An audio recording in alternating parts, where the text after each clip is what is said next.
Et notre invité ce soir, c'est Dominique Hall. Bonsoir. Bonsoir. Vous êtes le président du Conseil des prud'hommes de Clermont-Ferrand et vous avez choisi de ne pas assister à cette audience solennelle de rentrée ce matin. Pourquoi ? Alors effectivement, chaque année, tous les magistrats, tous les chefs de juridiction sont invités à cette audience solennelle. Pour les conseillers prud'hommes, pour le président du Conseil des prud'hommes, c'est le moment de montrer notre attachement à l'ordre auquel on appartient, c'est-à-dire à l'ordre judiciaire.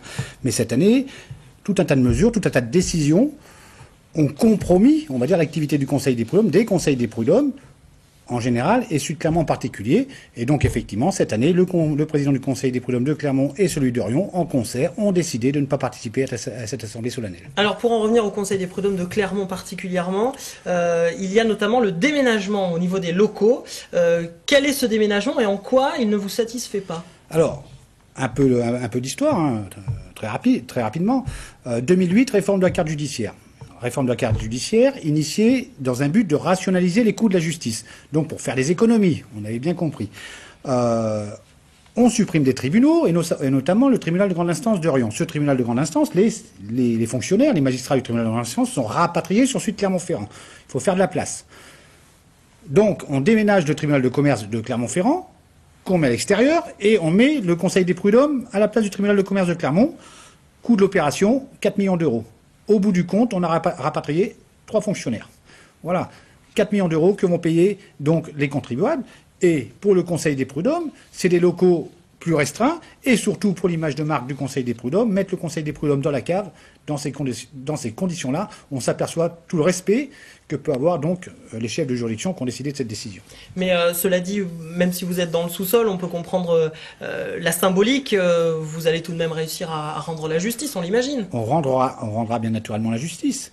Mais quel intérêt d'initier une telle réforme, d'engendrer de tels coûts, avec les conséquences que cela a, et pour les effets que cela a. En fait, quel intérêt? C'est la question qu'on peut se poser. Aujourd'hui, à quoi ressemble la justice prud'homale dans le Puy-de-Dôme? Combien de conseils, combien de conseillers? Expliquez-nous un petit peu. Donc les conseils des prud'hommes de Clermont, avant 2008, 3 conseils. Celui de Thiers a été supprimé. D'ailleurs, je signale que nous avions très fortement protesté contre la suppression du Conseil des prud'hommes de Thiers, puisque maintenant les salariés d'Ambert font par exemple au Conseil des prud'hommes 100 km aller-retour, 200 km aller-retour pour venir au Conseil. Donc on éloigne le justiciable du Conseil des prud'hommes. Aujourd'hui, il reste 2 conseils des prud'hommes, avec des risques sur le Conseil des prud'hommes d'Orion. Hein.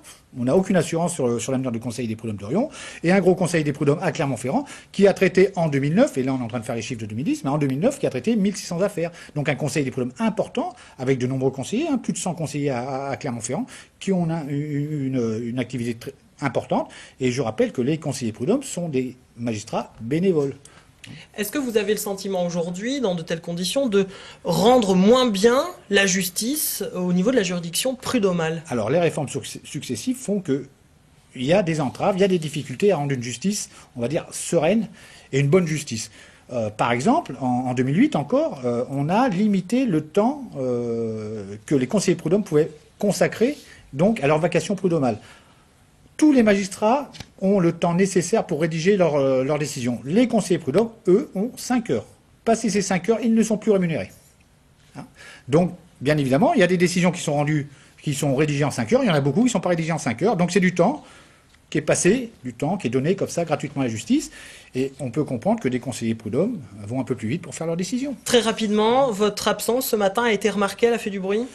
Je pense que notre absence, hein, les 2 présidents du Conseil des prud'hommes ne se rendant pas à la cour d'appel d'Orion, a effectivement marqué les esprits. C'est véritablement une protestation des décisions qui ont été prises par les chefs de cour. Très bien, Dominique Hall, merci d'avoir été notre invité.